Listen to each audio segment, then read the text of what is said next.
also we see a lot of foot traffic as well when it comes to spring training, making its impact here on Southwest Florida. And that might be a great thing to see, especially since so many of our local businesses took such a hard hit after Hurricane Ian.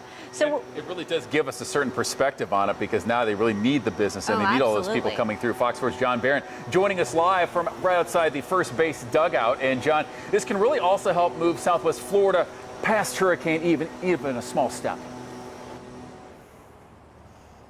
Yeah, absolutely. I mean, Twins fan, Red Sox fan, it doesn't matter. You just love the atmosphere that really Hammond Stadium brings to us here in Southwest Florida. So does all these stadiums when all these teams make their way in here. But it's not just the teams that have such an impact. It's the foot traffic, like you were talking about, with all these restaurants and small businesses. I actually got the chance yesterday to go out there to one of these bars who told me that this foot traffic could help them a little bit more after Hurricane Ian.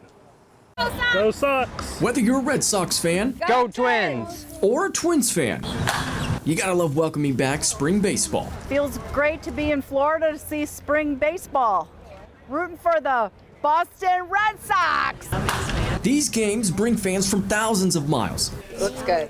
Like Tara and Brett, who traveled down to check out their home team. I mean, it's spring, everybody has a chance, everybody's in first place, so, you know, it should be a good season. But these stadiums aren't the only ones who expect such a big turnout.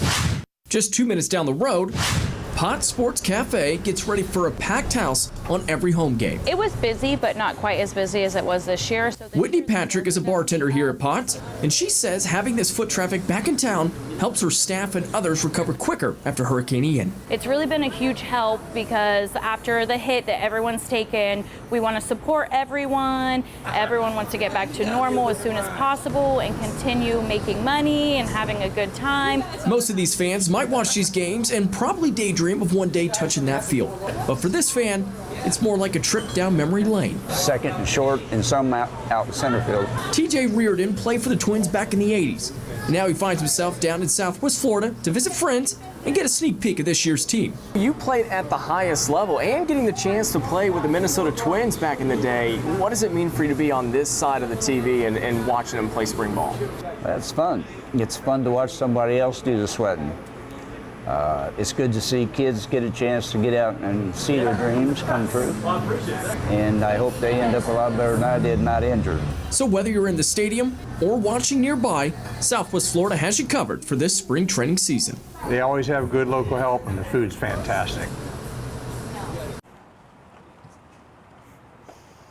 And a lot more games coming here to Southwest Florida, not just the Hammond Stadium, all throughout Southwest Florida. These businesses and bars and restaurants, they're going to be busy since especially these games carry on until March 28th. And don't forget, the DR is making its way here to Hammond Stadium on March 9th. You can buy all those tickets either online or at the box office. I'm going to send it back to you guys up there.